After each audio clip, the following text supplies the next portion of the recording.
Public ಹತ್ರನೇ ಹೋಗ್ಬಿಟ್ಟು ಒಂದು ಭಿಕ್ಷಾಟನೆ ಕಾರ್ಯಕ್ರಮ ಸಣ್ಣದಾಗಿ ಒಂದು ರೌಂಡ್ ಇಲ್ಲಿಂದ ಹೋಗಿ ಅಂಬೇಡ್ಕರ್ ಸರ್ಕಲ್ ರೌಂಡ್ ಹಾಕ್ಕೊಂಡು ಬಂದ್ವಿ. 11,705 ರೂಪಾಯಿ ಕಲೆಕ್ಷನ್ ಹಾಕಿದ್ದಾರೆ. ಮಾಡಿರ್ತಕ್ಕಂಥ ಭ್ರಷ್ಟ ಅಧಿಕಾರಿಗಳು ತುಳಿಸ್ಬೇಕು, ಮತ್ತೆ ಅಂಥವನ್ನ ಈ ಒಂದು ಸರ್ಕಾರ ಏನು ಈ ಒಂದು ನಮ್ಮ CEO ಅವರು ಅವನ್ನ ಅಮಾನತ್ ಮಾಡಬೇಕು ಇವನ್ನ ಅಂತ ನಾವು ಕೂತ್ಕೊಂಡಿದ್ದೀವಿ. ಗೆದ್ದು ಬಂದ ಏನು ನಮ್ಮ ಮತಗಳನ್ನು ಗೆದ್ದಂಥ ಜನಪ್ರತಿನಿಧಿಗಳಾಗಿರ್ಬೋದು, ನಮ್ಮ ಒಂದು ತೆರಿಗೆ ಹಣವನ್ನು ಸಂಬಳವಾಗಿ ತಗೊಂಡು ಅವ್ರ ಹೆಂಡತಿ ಮಕ್ಕಳು ಚೆನ್ನಾಗಿರೋ ಅಧಿಕಾರಿಗಳಾಗಿರ್ಬೋದು, ಎಲ್ಲೋ ಒಂದು ಕಡೆ ನಮ್ಮನ್ನು ನಿರ್ಲಕ್ಷ್ಯ ಮಾಡ್ತಾ ಇದ್ದಾರೆ. ಇದೆಲ್ಲೋ ಒಂದು ಕಡೆ ನಮಗೆ ನೋವಾಗ್ತಾ ಇದೆ. ಆತ್ಮೀಯ ಮಾಧ್ಯಮ ಮಿತ್ರರೇ ಹಾಗೂ ನಾಡಿನ ಜನತೆಗೆ ನಮಸ್ಕರಿಸ್ತಾ, ಏನು ಇವತ್ತು ಒಬ್ಬ ಭ್ರಷ್ಟ ಅಧಿಕಾರಿನ SC/ST ಅನುದಾನವನ್ನು ದುರುಪಯೋಗ ಮಾಡಿದಂತೆ ಅದನ್ನು ಸಾಕ್ಷಿ ಸಮೇತ ಕೊಟ್ಟು ಅವನಿಂದ ಸಸ್ಪೆಂಡ್ ಮಾಡಿ ತನಿಖೆಗೆ ಒಳಪಡಿಸ್ಬೇಕಂತ ನಾವು ಸುಮಾರು 12 ದಿವಸದಿಂದ ಇವತ್ತು 12ನೇ ದಿವಸ ಕೂತ್ಕೊಂಡಿದ್ದೀವಿ. ನಿನ್ನೆನೂ ಯಾಕಂದರೆ ಇಷ್ಟು ದಿನ ಒಂದು ಸಾಮೂಹಿಕವಾಗಿ 7 ದಿವಸ ಸಾಮೂಹಿಕ ಧರಣಿ ಮಾಡಿದ್ವಿ, ಅನಿರ್ದಿಷ್ಟ ಧರಣಿ, ಡೇ ಆ್ಯಂಡ್ ನೈಟ್ 24x7. ಅದಾದ ಮೇಲೆ 7 ದಿವಸದಿಂದನೂ 5ನೇ ದಿವಸ ಆಯಿತು, ಇವತ್ತಿಗೆ 6ನೇ ದಿವಸ ಆಯಿತು. ಉಪವಾಸ ಸತ್ಯಾಗ್ರಹ ಸರದಿ ಉಪವಾಸ ಸತ್ಯಾಗ್ರಹ ಮಾಡ್ಕೊಂಡು ಬಂದ್ವಿ. ನಿನ್ನೆಯಿಂದ ಸರದಿ ಉಪವಾಸ ಜೊತೆಗೆ ನಿನ್ನೆ ಒಂದು, ಯಾಕಂದರೆ ನಾವು ಹೋರಾಟ ಮಾಡಬೇಕಂದ್ರೆ ಸ್ವಲ್ಪ ನಮಗೂ ಸ್ವಂತ ಸಂಪನ್ಮೂಲ ಏನಾದರೂ ಆರ್ಥಿಕತೆ ಬೇಕಲ್ಲ.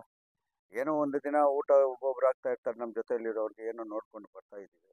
ಇನ್ನು ನಮಗೆ ಪೆಂಡಲ್ ಇದೆ, ಇದೆಲ್ಲ ನಾವು ಮಾಡ್ತಾ ಇರೋದು ಸಾರ್ವಜನಿಕರ ಉದ್ದೇಶದಿಂದ. ಎಲ್ಲ ದುರ್ಬಳಕೆ ಮಾಡಿರ್ತಕ್ಕಂಥ ಭ್ರಷ್ಟ ಅಧಿಕಾರಿಗಳು ತುಳಿಸ್ಬೇಕು, ಮತ್ತು ಅಂಥವನ್ನ ಈ ಒಂದು ಸರ್ಕಾರ ಏನು ಈ ಒಂದು ನಮ್ಮ CEO ಅವರು ಅವನ್ನ ಅಮಾನತ್ ಮಾಡಬೇಕು ಇವನ್ನ ಅಂತ ನಾವು ಕೂತ್ಕೊಂಡಿದ್ದೀವಿ. ನಿನ್ನೆ ಅದಕ್ಕೆ ಬೇರೆ ಬೇರೆ ಹಲವಾರು ಪ್ರಶ್ನೆಗಳು ಬಂದು, ಆ ಪ್ರಶ್ನೆಗಳಿಗೆ ಉತ್ತರವಾಗಿ ನಾವು ನಿನ್ನೆ ನಮ್ಮ ಒಂದು ಆರ್ಥಿಕತೆ ಒಂದು ವಿಚಾರವಾಗಿ ಪಬ್ಲಿಕ್ ಒಂದು ಮೆಸೇಜ್ ಬರಬೇಕಲ್ಲ, ನಾವು ಏನಕ್ಕೆ ಮಾಡ್ತಾ ಇದ್ದೀವಿ ಅಂತ ಪಬ್ಲಿಕ್ ಹತ್ರನೇ ಹೋಗ್ಬಿಟ್ಟು ಒಂದು ಭಿಕ್ಷಾಟನೆ ಕಾರ್ಯಕ್ರಮ ಸಣ್ಣದಾಗಿ ಒಂದು ರೌಂಡ್ ಇಲ್ಲಿಂದ ಹೋಗಿ ಅಂಬೇಡ್ಕರ್ ಸರ್ಕಲ್ ರೌಂಡ್ ಹಾಕ್ಕೊಂಡು ಬಂದ್ವಿ. 11,705 ರೂಪಾಯಿ ಕಲೆಕ್ಷನ್ ಹಾಕಿದ್ದಾರೆ. ಒಂದು ರೌಂಡ್ ಬಂದಿದೆ ಅಂದರೆ ಎಲ್ಲೋ ಒಂದು ಕಡೆ ಒಂದೊಂದು ರೂಪಾಯಿ ನಮ್ಗೆ ಕೊಟ್ಟಿರ್ತಕ್ಕಂಥ ಆ ರೂಪಾಯಿ ಕೊಟ್ಟಿರ್ತಾರಲ್ಲ, ಅವರ ಸಹಕಾರ ಇದೆ ನಮ್ಮ ಹೋರಾಟಕ್ಕೆ ಅನ್ನೋದು ಒಂದು ವ್ಯಕ್ತಪಡಿಸೋಕ್ಕೆ ಇಷ್ಟಪಡ್ತೀನಿ.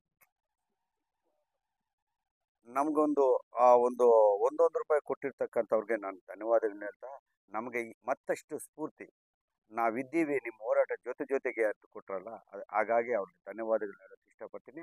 ಈ ಹೋರಾಟಕ್ಕೆ ಅದು ದುಡ್ಡಲ್ಲ ಬೆಲೆ, ನಮ್ಮ ಹೋರಾಟಕ್ಕೆ ನಮ್ಮ ಬೆಂಬಲವಿದೆ, ನಿಮ್ಮ ಹೋರಾಟಕ್ಕೆ ನಮ್ಮ ಬೆಂಬಲವಿದೆ ಅಂತ ಹೇಳಿದ್ರಲ್ಲ, ಹಾಗಾಗಿ ನಾಡಿನ ಜನತೆಗೆ, ಗ್ರಾಹಕರಿಗೆ, ಅಂಗಡಿ ಮುಂಗಟ್ಟು ಮಾಲೀಕರಿಗೆ ಪ್ರತಿಯೊಬ್ಬರಿಗೂ ಒಂದೊಂದು ರೂಪಾಯಿ ಕೊಟ್ಟರೆ 10 ರೂಪಾಯಿ ಕೊಡಲಿ, 20 ರೂಪಾಯಿಗೆ ಅವ್ರಿಗೆ ಧನ್ಯವಾದಗಳನ್ನ ಹೇಳೋಕ್ಕೆ ಇಷ್ಟಪಡ್ತೀನಿ. ಅದೇ ರೀತಿ ಪ್ರತಿದಿನಾನು ಯಾವುದೋ ಒಂದು ಸಂಘಟನೆ ಬಂದು ನಮ್ಮ ಹೋರಾಟಕ್ಕೆ ಬೆಂಬಲವಾಗಿ ನಿಲ್ತಾ ಇದೆ. ನಮ್ಮ ಹೋರಾಟದಲ್ಲಿ ದುರುಪಯೋಗ ಇದೆ, ಇನ್ನೊಂದು ಸರಿ ಇಲ್ಲ ಅಂತ ಹೇಳಿದರೆ ಇಷ್ಟು ಜನ ನಮಗೆ ಹೋರಾಟಗಾರರು ಬಂದು ಸಹಕಾರ ನೀಡ್ತಾ ಇಲ್ಲ. ನಮ್ಮ ಹೋರಾಟದಲ್ಲಿ ಕಂಟೆಂಟ್ ಇದೆ, ಒಳ್ಳೆತನ ಇದೆ, ಒಳ್ಳೆ ಬಡವರಿಗೆ ಆಗ್ತಾ ಇರೋದು ಅನ್ಯಾಯ ಅಂತ ಗೊತ್ತಾಗಿ ಎಲ್ಲರೂ ವಿದ್ಯಾವಂತರು, ಬುದ್ಧಿವಂತರು, ಬುದ್ಧಿಜೀವಿಗಳು ಇವರೆಲ್ಲ ಬಂದು ಸಹಕಾರ ನೀಡ್ತಾ ಇರುತ್ತೆ. ಅವ್ರಿಗೂ ಧನ್ಯವಾದಗಳು ಹೇಳೋಕ್ಕೆ ಇಷ್ಟಪಡ್ತೀನಿ. ಆದರೆ ಇಷ್ಟೆಲ್ಲ ಆಗ್ತಾ ಇದ್ರು ಎಲ್ಲೋ ಒಂದು ಕಡೆ ಲೋಪದೋಷಗಳಾಗ್ತಾ ಇದೆ. ಗೆದ್ದು ಬಂದ ಏನು ನಮ್ಮ ಮತಗಳನ್ನು ಗೆದ್ದಂಥ ಜನಪ್ರತಿನಿಧಿಗಳಾಗಿರ್ಬೋದು, ನಮ್ಮ ಒಂದು ತೆರಿಗೆ ಹಣವನ್ನು ಸಂಬಳವಾಗಿ ತಗೊಂಡು ಅವ್ರ ಹೆಂಡತಿ ಮಕ್ಕಳು ಚೆನ್ನಾಗಿರೋ ಅಧಿಕಾರಿಗಳಾಗಿರ್ಬೋದು, ಎಲ್ಲೋ ಒಂದು ಕಡೆ ನಮ್ಮನ್ನು ನಿರ್ಲಕ್ಷ್ಯ ಮಾಡ್ತಾ ಇದ್ದಾರೆ. ಇದೆಲ್ಲೋ ಒಂದು ಕಡೆ ನಮಗೆ ನೋವಾಗ್ತಾ ಇದೆ. ಇನ್ನಾದರೂ ಎಚ್ಚೆತ್ಕೊಳ್ದಿರ ಇದ್ದರೆ ಮುಂದಿನ ದಿನಗಳಲ್ಲಿ ಇನ್ನೂ ತೀವ್ರವಾದ ಹೋರಾಟ ಮಾಡ್ತೀವಂತ ಈ ಮೂಲಕ ಅವರಿಗೆ ಒಂದು ಎಚ್ಚರಿಕೆ ಗಂಟೆಯನ್ನು ಬಾರಿಸೋ ಮುಖಾಂತರ ನಿಮ್ಮ ಒಂದು ಮಾಧ್ಯಮದ ಮುಖಾಂತರ ಅವ್ರಿಗೆ ಎಚ್ಚರಿಕೆ ಕೊಡೋಕ್ಕೆ ಇಷ್ಟಪಡ್ತೀನಿ. CEO ಬಂದರು, CEO ಎಲ್ಲ ನಮ್ಮ ರೆಕಾರ್ಡ್ಸನ್ನು ಸ್ವಲ್ಪ ನೋಡಿದ್ರು, ಅವ್ರ ರೆಕಾರ್ಡ್ಸು ಸ್ವಲ್ಪ ನೋಡಿದ್ರು. ಆ ರೆಕಾರ್ಡ್ಸಲ್ಲಿ ಅವ್ರಿಗೆ ಗೊತ್ತಾಯಿತು ಅವ್ರು ಮಾಡಿರೋ ಎಲ್ಲ ತಪ್ಪೆ ಅಂತ. ಇಲ್ಲ, ಇದರಲ್ಲಿ ಸ್ವಲ್ಪ ಹೆಚ್ಚು ಕಮ್ಮಿ ಇದೆ, ನಾನು ಸರಿ ಮಾಡ್ತೀನಿ. ಅವ್ರೂ ಎಲ್ಲ ಒಂದು ಕಡೆ ತ್ಯಾಪೆ ಹಾಕೋ ಕೆಲಸ ಮಾಡ್ತಾ ಇದ್ದಾರೆ. ಇಲ್ಲ, ಯಾಕಂದರೆ ಅದು ಎಷ್ಟು ಮಾತ್ರ ಸರಿ ಅನ್ನೋಕ್ಕೆ ನಾನು ಅಷ್ಟು ಮೇಧಾವಿ ಅಲ್ಲ. ಅವ್ರು ಏನು ಹೇಳ್ತಾರೆ ನಮಗೆ ಅಂದರೆ, ಇಲ್ಲ ನಾನು ಇದನ್ನು ತನಿಖೆಗೊಳಪಡಿಸ್ತೀನಿ, ಇದ್ರ ಮೇಲೆ ಶಿಸ್ತು ಕ್ರಮ ತಗೊತೀನಿ ಅಂತ ಹೇಳಿದ್ದಾರೆ. ನೀವು ಈ ಹೋರಾಟವನ್ನು ಕೈ ಬಿಡಿ ಅಂತ ಹೇಳ್ತಾರೆ. ನಾವು ಹೋರಾಟಗಾರರು ಒಂದು ಮಾತು ಹೇಳಿದ್ವಿ, ಫಸ್ಟು ಕಳ್ಳನ್ನ ಇಟ್ಕೊಂಡು ಹೆಂಗೆ ನೀವು ಇನ್ಸ್ಪೆಕ್ಷನ್ ಮಾಡೋಕ್ಕೆ ಬರುತ್ತೆ, ಇನ್ವೆಸ್ಟಿಗೇಷನ್ ಮಾಡಬೇಕಂದ್ರೆ ಫಸ್ಟು ಆ ಕಳ್ಳ ಅಲ್ಲಿದ್ದರೆ ಬಂದಿರತಕ್ಕಂಥ ರೆಕಾರ್ಡ್ಸನ್ನು ತಾರುಮಾರು ಮಾಡ್ತಾನೆ, ಇಲ್ಲ ಏನೋ ಒಂದು ಕೊಟ್ಟು ಬ್ಯಾಲೆನ್ಸ್ ಮಾಡ್ತಾನೆ. ಹಾಗಾಗಿ ಆ ಕಳ್ಳನ್ನು ಇಲ್ಲಿಂದ ಬೇರೆ ಕಡೆ ಇದು ಮಾಡಿ ಆಮೇಲೆ ನೀವು ತನಿಖೆಗೊಳಗಾದರೆ ಆ ತನಿಖೆಗೆ ವಾಸ್ತವಾಂಶ ಕರೆಕ್ಟಾಗಿ ಒರಿಜಿನಲ್ ಆಗಿ ಸಿಗುತ್ತೆ, ಅದನ್ನು ತಗೊಳ್ಳಿ ಅಂತ ಹೇಳ್ತೀವಿ.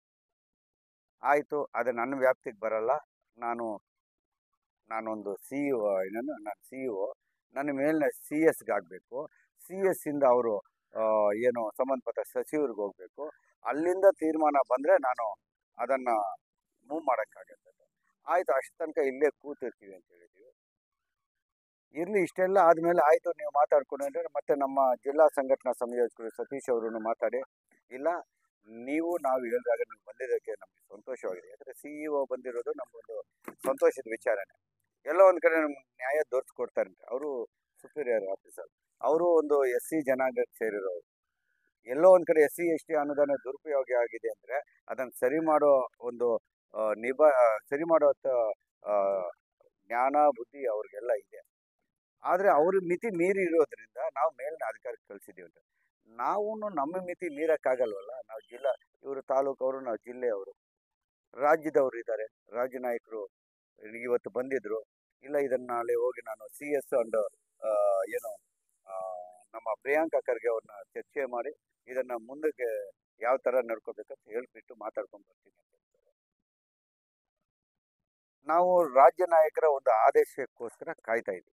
ನಮ್ಮ ರಾಜ್ಯ ನಾಯಕರು ಬಂದು ಅವ್ರ ಮಾರ್ಗದರ್ಶನ ಏನು ಹೇಳ್ತಾರೆ ಆ ಮಾರ್ಗದರ್ಶನಕ್ಕೋಸ್ಕರ ನಾವು ವೇಟ್ ಮಾಡ್ತಾರೆ. ಅವ್ರು ಬಂದ ಮೇಲೆ ಇದಕ್ಕೊಂದು ಅಂತ್ಯ ಸಿಗತ್ತೆ. ಅಷ್ಟು ತನಕ ನಮ್ಮ ನಿರಂತರ ಹೋರಾಟ ನಡೆಯುತ್ತೆ.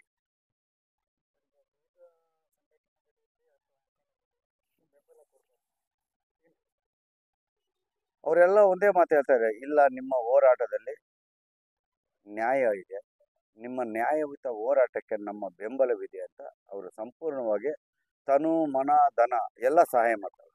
ಅವರು ಮಾತಾಡೋದಾಗಿರಲಿ, ಇಲ್ಲ ಒಂದೊತ್ತು ಊಟ ಹಾಕೋದಾಗಿರಲಿ, ಇಲ್ಲ ನಮ್ಮ ಜೊತೆ ಕೈ ಬಲ್ ಕೂಡಿಸೋದಾಗಿರಲಿ, ಇವೆಲ್ಲ ಮಾಡ್ತಾ ಇದ್ದಾರೆ. ಹಾಗಾಗಿ ಅವ್ರಿಗೂ ನಾನು ಧನ್ಯವಾದಗಳು ಹೇಳಕ್ಕೆ ಇಷ್ಟಪಡ್ತೀನಿ. ಎಲ್ಲ ಪ್ರಗತಿಪರ ಸಂಘಟನೆಗಳು ಬಂದು ದಿನಕ್ಕೆ ಒಬ್ಬರು, ಇಬ್ಬರು, 3 ಜನ ಬಂದು ನಮ್ಮ ಬೆಂಬಲ ನೀಡ್ತಾ ಇದ್ದಾರೆ. 100%. ಅಷ್ಟರ ತನಕ ಈ ಹೋರಾಟ ದಲಿತ ಸಂಘರ್ಷ ಸಮಿತಿ ಸಂಯೋಜಕ ರೈತ ಮಿತ್ರ ಏನಿದೆ ನಮ್ಮ ಸಂಘಟನೆ, ಯಾವುದೇ ಕಾರಣಕ್ಕೆ ದುಷ್ಟರನ್ನು ಬಿಡಲ್ಲ. ದುರ್ಭಗ್ರರನ್ನು ಏನು ಅನ್ಯಾಯಕ್ಕೆ ಒಳಗಾಗಿರ್ತಾರ ಅಂಥವರ ಪರ ಬೆನ್ನೆಲುಬಾಗಿ ನಿಂತ್ಕೊಳ್ಳುತ್ತೆ ಈ ಮೂಲಕ ಹೇಳಕ್ಕೆ ಇಷ್ಟಪಡ್ತೀನಿ.